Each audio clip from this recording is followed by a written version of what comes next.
Hi! Hello అండి. Welcome to హాష్కా foodie. బాలింతరాలకైనా, పాలిచ్చే తల్లులకైనా, ప్రెగ్నెంట్‌గా ఉండేవారికైనా కొంచెం బలం తక్కువగా ఉంటుంది కదండీ!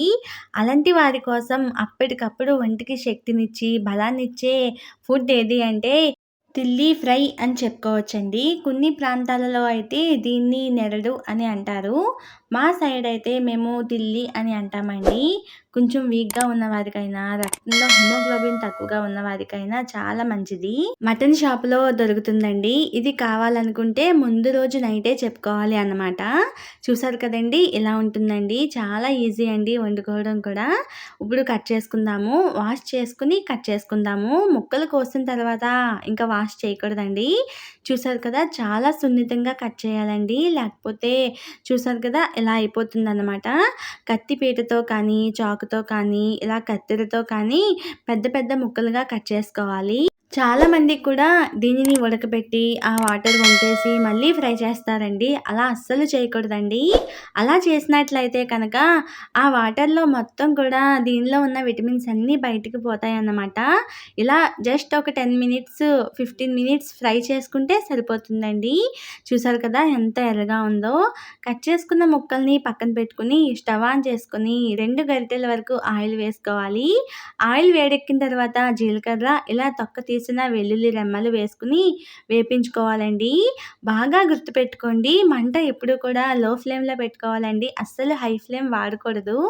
జీలకర్ర, వెల్లుల్లి రెమ్మలు వేగిపోయిన తర్వాత మనం పక్కన పెట్టుకున్న నెరడు ముక్కల్ని కూడా వేసేసుకుందాము. ముక్కలు వేయగానే అస్సలు గరిటెతో తిప్పకూడదండి. ఒక 5 మినిట్స్ పాటు లో ఫ్లేమ్‌లో అలానే వదిలేసేయాలి. చూసారు కదండీ ఎంత ఎర్రగా ఉందో. బలం తక్కువగా ఉన్న వారికైనా, ఎదిగే పిల్లలకైనా చాలా మంచిదండి. చాలా బలంగా ఉంటారు. హెల్త్‌కి చాలా మంచిది. భలే రుచిగా ఉంటుందండి. తప్పకుండా ట్రై చేయండి.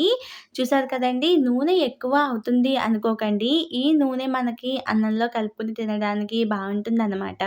ఈ వీడియోలో చూసినట్లయితే నేను ఉల్లిపాయలు వేయలేదు కదండీ! ఇది బాలింతరాలకి ఎక్కువగా చేసి పెడతారు కదా!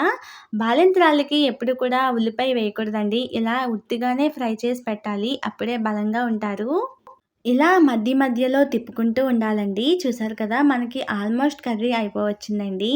ఇప్పుడు కొద్దిగా సాల్ట్ వేసుకోవాలండి. సాల్ట్ కూడా మరీ ఎక్కువ వేసేయకూడదు. ఒక అర టీ స్పూన్ వరకు దంచుకున్న అల్లం వెల్లుల్లి పేస్ట్ వేసుకోవాలి. అల్లం వెల్లుల్లి పేస్ట్ వేసిన తర్వాత కూడా ఒకసారి తిప్పుకోవాలండి. తిప్పేటప్పుడు కూడా చాలా జాగ్రత్తగా తిప్పుకోవాలండి. ముక్కలు విడిపోకుండా తిప్పుకోవాలి అన్నమాట.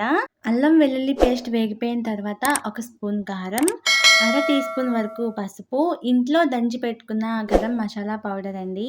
ఎక్కువ మసాలాలు కూడా ఏం వేయనవసరం లేదండి. నోటికి రుచిగా, కమ్మగా చాలా టేస్టీగా ఉంటుందన్నమాట. తప్పకుండా ట్రై చేయండి. మీరు ట్రై చేసిన తర్వాత మీకెలా కుదిరిందో నాకు కింద కామెంట్ బాక్స్‌లో కామెంట్ చేయండి. ఇలాంటి మరెన్నో ఈజీ రెసిపీస్ కోసం ఆష్కా వ్లాగ్స్ ఛానల్‌ని సబ్స్క్రైబ్ చేయడం మాత్రం మర్చిపోకండి. మనం వేసిన కారం, మసాలా వేగిపోయిన తర్వాత ఇలా లాస్ట్‌లో ఫైనల్ టచ్‌గా కొత్తిమీర జల్లుకుంటే సరిపోతుందండి. చాలా రుచిగా ఉంటుందండి. తప్పకుండా ట్రై చేస్తారు కదా! ఇప్పుడు దీన్ని వేడి వేడి అన్నంలో తిని మీకు చూపిస్తాను ఎలా ఉందో. చూసారు కదండీ! బాలింతరాలకైనా, కొంచెం వీక్‌గా ఉన్న వాళ్ళకైనా మంచి ఫుడ్ అని చెప్పుకోవచ్చండి. వెంటనే మనకి తేడా తెలుస్తుంది ఈ కర్రీ తిన్న వెంటనే. చూసారు కదా! చూస్తుంటేనే తినాలి అనిపిస్తుంది కదండీ! వీడియో మొత్తం చూసిన తర్వాత వీడియో నచ్చితే లైక్ చేయడం మాత్రం మర్చిపోకండి. మీరు చేసే లైక్ మాకు చాలా విలువైందనమాట. వేడి వేడి అన్నంలో తిల్లు ఫ్రైని కలుపుకొని ముక్క తింటుంటే అబ్బబ్బబ్బబ్బా!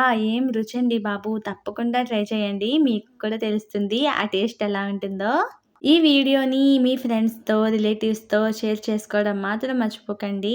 ఒక్కసారి తింటే మాత్రం ఈ కర్రీని మళ్ళీ మళ్ళీ తినాలనిపించేలా ఉంటుందండి. అంత రుచిగా ఉంటుందన్నమాట.